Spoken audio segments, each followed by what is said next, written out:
We saw the eland, we were trying to get closer, and we went into this tree. I had a perfect branch to set the rifle on, and the pH is there, and we're looking. And while we're looking and trying to be quiet, all of a sudden we start seeing one warthog, two warthog, 3, 4, I think there were 10 to 15 warthogs. Previously on Ballistic Pursuit, Craig Haggard and the crew find themselves surrounded by angry warthogs while stalking an eland in the South African bush. We're not talking, there were some babies, there were some big warthogs, and they start rooting around and they're snorting and... Will the hunters become the hunted? When we took the zebras, it was an emotional event, right? With one day behind them, Jim Gilliland looks forward to new opportunities as the sun rises on the breathtaking South African horizon as we head into this episode of Ballistic Pursuit.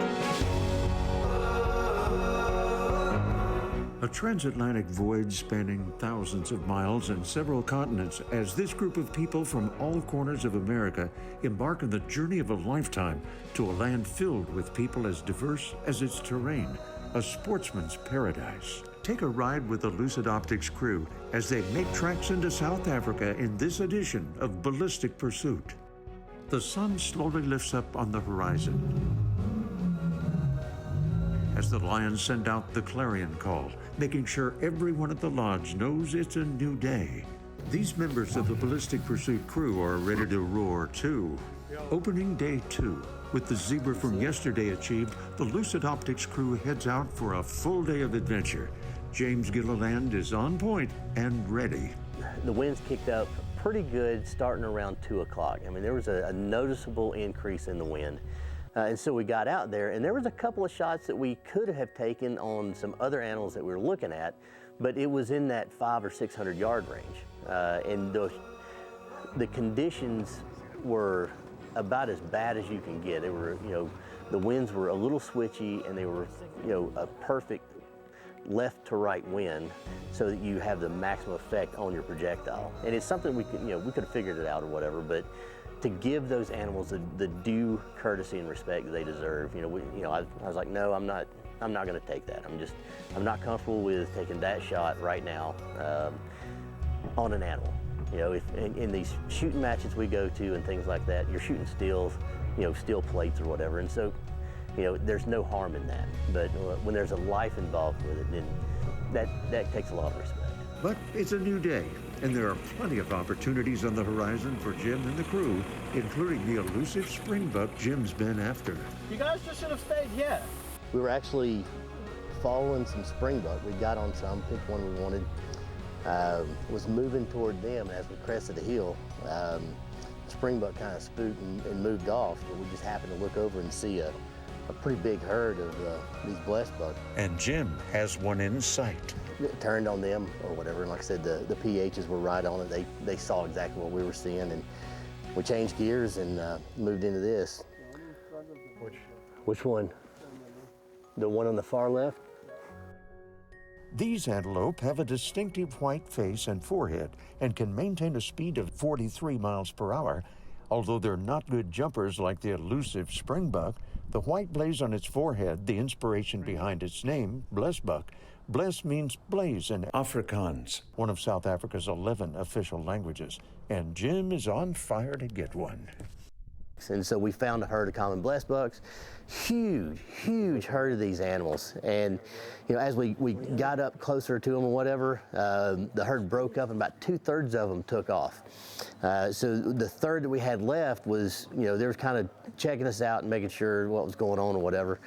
Got the one that we were really looking for. It's a really nice male.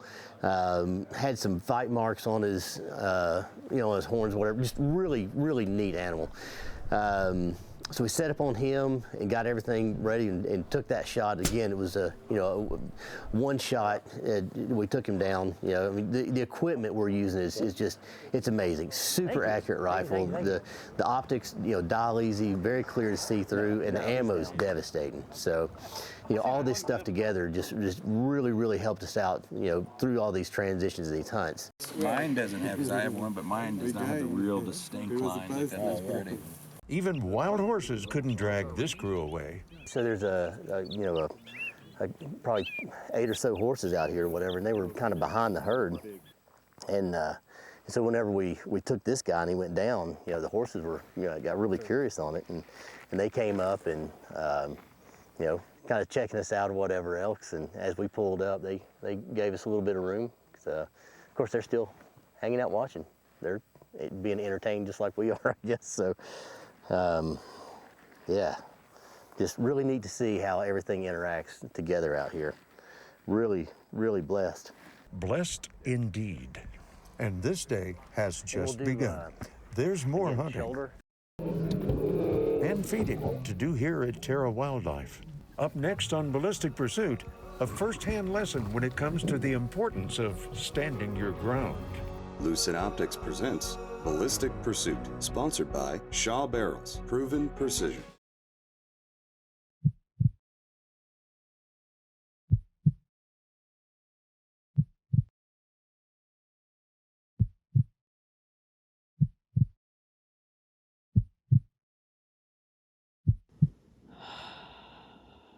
Send it.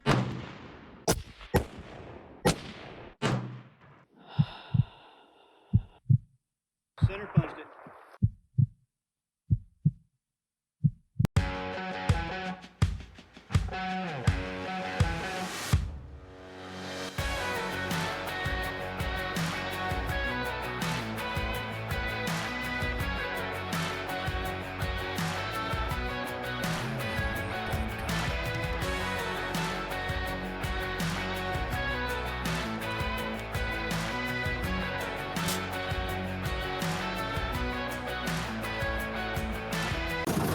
Since the Ballistic Pursuit cruise arrival, there's been a lot of activity at Terra Wildlife, located in the heart of the Free State of South Africa, both in the field and back at Terra Lodge, where rescued and rehabbed animals like these lions. And the locals who work here are reaping the benefits of the first day's hunt. Because of the laws and stuff, obviously none of the meat you guys can take home. But we try and use everything. There's nothing of the animal that actually goes to waste at all. So even all the bones and the intestines and all of that gets fed to the lions with the lion breeding programs to help with the genetic diversification. They step in and help folks with jobs where they wouldn't be able to get a job otherwise. They're employing people that they don't have a middle school education. The economic stimulus for what hunting at this level does, not only from the food providing standpoint, it's the economic stimulus that it provides. And that reach goes into several families, if not tens of families, just from this one lodge that we happen to be lucky enough to be at. This facility is world class. And it's survival of the fittest for all here, as one of our camera crew members learned firsthand as Paul and Terra Wildlife's Eleanor Pretorius and Maddie Wilkinson fed these lions. Well, the first time, remember when we went to the next to the fence and we were feeding them, and you were too close to the fence. The male, he ran up to you, and he was like charging you, and you were like backing up. At least too close for this pride's new alpha male, who did not appreciate being filmed at feeding time. One charge, then two. But the third time was the charm after our camera crew followed the wise guidance of conservationist Maddie Wilkinson to simply stand her ground. Stand your ground. He's like, okay, no, she's not going to back away, and she's not really a real threat to me, so you just turned away and walked away. And you did not get hurt, did you? You're still here. And thankful for the fence dividing them. However, there was no fence the prior day, as Craig Haggard and Josh Tennyson trekked through the brush on a nearby property in the Free State, stalking an eland. It wasn't long before they found themselves surrounded. We were able to actually do one of those opportunities to go after my good friend Craig Haggard's eland. And during that spot and stalk, while we were in the woods, a group of warthog decided to join us on this journey, I guess would be the best way to put it. They had no idea we were there, which made for a unique opportunity. We had them as close as 20 feet to us. Craig, a retired fighter pilot, was the only one armed, but assured the team he had their six. a military term generated from World War II fighter pilots assuring their fellow airmen whose vulnerable tail end in the 6 o'clock position is covered, right where the camera person was stationed as the group stalked up the hill and through the brush after the eland. I tell you, one of the coolest spots or times when we were there, we saw the eland, we were trying to get closer, and we went into this tree, had a perfect branch to set the rifle on, and the PH is there, and we're looking. And while we're looking and trying to be quiet, all of a sudden we start seeing 1 warthog, 2 warthog, 3, 4, I think there were 10 to 15 warthogs. And we're not talking, there were some babies, but there were some big warthogs. And they start rooting around and they're snorting and which is, you know, there's 2 things. One, you like, I hope, you know, they don't charge me. And then the other is, wow, this is pretty cool. I'm supposed to be paying attention to this eland, but how cool is this? And of course, I'm wondering about the camera person. And I think at one point a big one came up and they kept their cool and they were very professional, and the guy that was with her kind of just shoot him away, you know, shoot away a wild pig. A few intense moments, but the crew was in good hands. Just like the warthogs, the eland took off too, but this won't be the end of this adventure. Straight ahead on Ballistic Pursuit. The Ballistic Pursuit crew hunting on the plains of Terra Wildlife pull together and make way for the only female member of the team to take aim. Sponsored by Federal Ammunition, Every Shot Counts, and Shadow 6 Consulting. Perfect your craft. Any hunt, any range. Go farther with Federal Premium Terminal Ascent. Match accuracy at extreme range. Bonded construction for deep, straight line penetration. Consistent expansion where other bullets fail. It all comes together in the best hunting rifle round ever made, period. Federal Premium Terminal Ascent. No limits. Wyoming native Brandy Crotto wears many different caps, but on this day, she's on the prowl.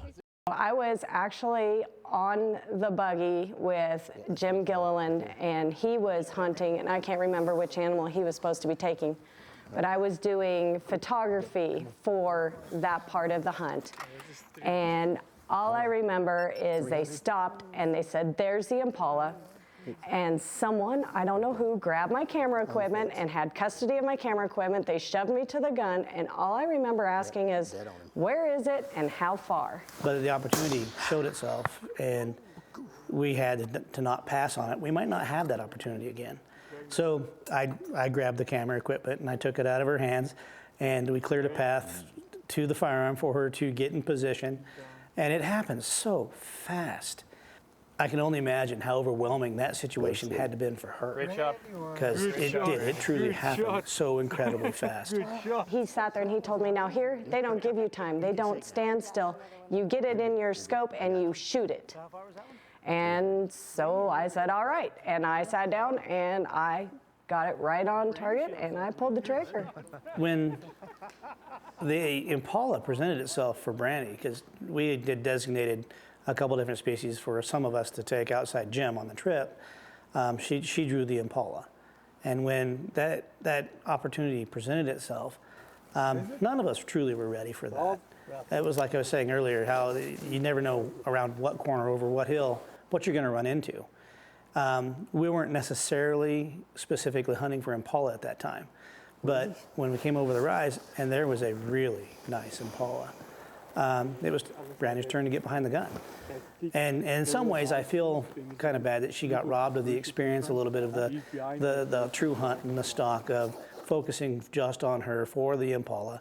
But the opportunity showed itself, and we had to not pass on it. We might not have that opportunity again. What makes it really incredible is we were actually, again, looking for another animal, and got up to it, was watching the animal, and it got away from us, and we're like, okay, we're following it, and we're like, all right, well, we're gonna have to go find it, and look over, and out of nowhere, this guy comes barreling off the hill, comes down, slows down and stops, and gives us the perfect opportunity for Brandy. So she gets up on, gets on the gun, we range it, put the dad on. The PH, he was worried about it. He had not seen much of us shoot before, and there might have been a little bit of a gender bias, but he asked if we wanted to get closer.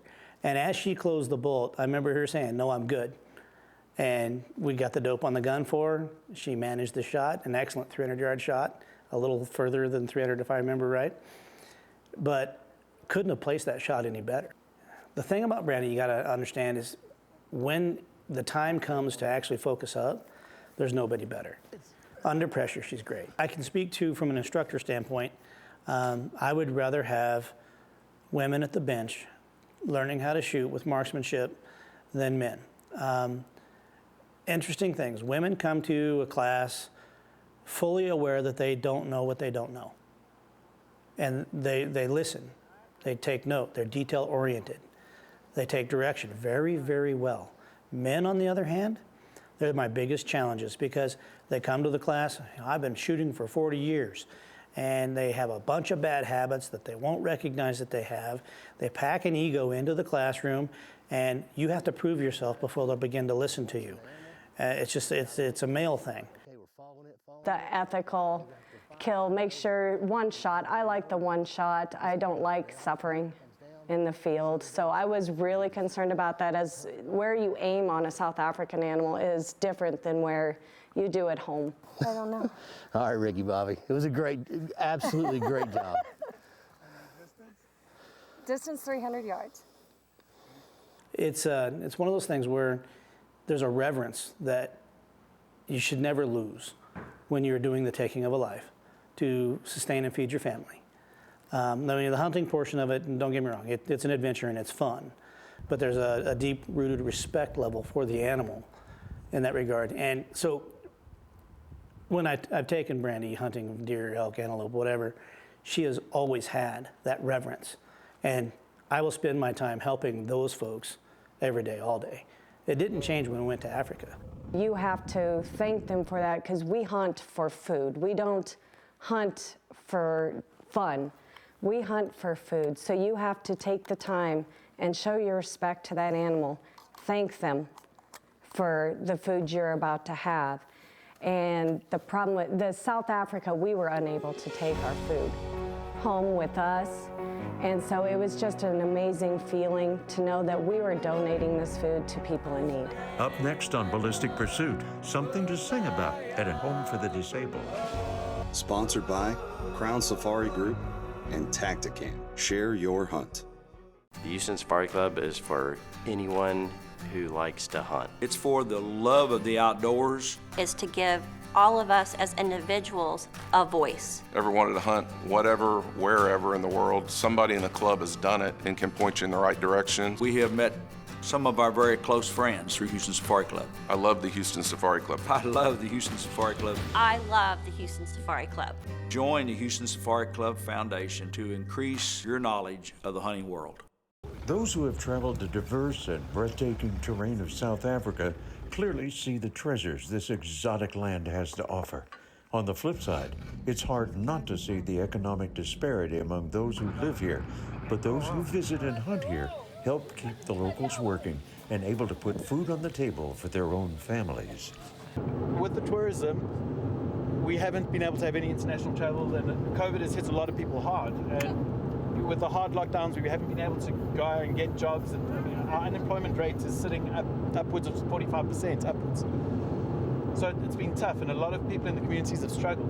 While Terra Lodge has put locals to work as visitors are trickling in after a COVID shutdown, co-owner Rainier Von Tonder continues to pay it forward, ready to help and share the bounty with others nearby in need. I believe when people come on your way for a reason, and people phoning me, we go to the market and we buy some vegetables and stuff and provide for them. But yeah, it's difficult, because if somebody call me and I haven't got something, I will go and shoot something for you. And that's what we do. And that's what we're trying to do. And that's what I say, I can't help everybody, but if somebody is coming on your way, you have to help him. And that's just what Terra Lodge and the Ballistic Pursuit team did on this trip. We also then donate a lot of the success that we've been able to have to those families that are struggling to make ends meet, that have been in the community that we can now help as well. The South Africa, we were unable to take our food home with us. And so it was just an amazing feeling to know that we were donating this food to people in need. Brandy trades her rifle for a camera and packages of meat harvested and to be donated by the Ballistic Pursuit team, joining Eleanor and Paul on a mission of mercy. Hello. Hello. The crew arrives, drawing the attention of the dozens of residents, adults with disabilities who live and work here at the Ahape Aftercare Center. Also on hand to meet Eleanor, Brandy, and Josh, Johan Hardy, who oversees Ahape Aftercare Center, a mission he launched years ago after raising his own child who has a disability. Without donations, I really think we will end up closing down. If something happens with South African government and the SASSA grant falls away, I don't know, then it's 100 grand a month that's gone down the drain. I don't know where I'm going to dig it up, but we will make some workplace and we will hope someone will give a hand. But I know people in Wynberg community is very helpful. They are grateful, they assist us a lot. Whenever we ask something, they give, not always, but they know when the need is there. And I can tell you, with God's grace, if there's a shortage, within 2 days, we get something. Ahape Aftercare Center provides shelter and support for about 50 residents who have disabilities, operating off 100,000 rand, which equates to about $6,000 a month. It's a challenge, but well worth it to those who dedicate their time and live here, who say donations like this help meet the mission's needs and bring joy to those who live and work here. My heart is very full at the moment. These people are my life. They are really my life. I live here for them. I'm here for them. Whenever they have a birthday, I try to make it special to them, especially because they are far from home. They haven't got people that can give them something, and we don't give them presents. We just give them some cake and some nice things to eat. And we make it a joyful occasion. This is just one of 2 humanitarian trips facilitated by Terra Wildlife, the Crown Safari Group, and the Ballistic Pursuit crew. Straight ahead on the next episode of Ballistic Pursuit. A prized animal is in Jim's sights. The 2 standing next to each other are 492, the 2 wildebeest. Problem is, it's not on his list, but Jason's. And a prayer is answered as this American team continues to extend a helping hand to those in need in South Africa. Closed captioning brought to you by Houston Safari Club Foundation. We hunt, we give.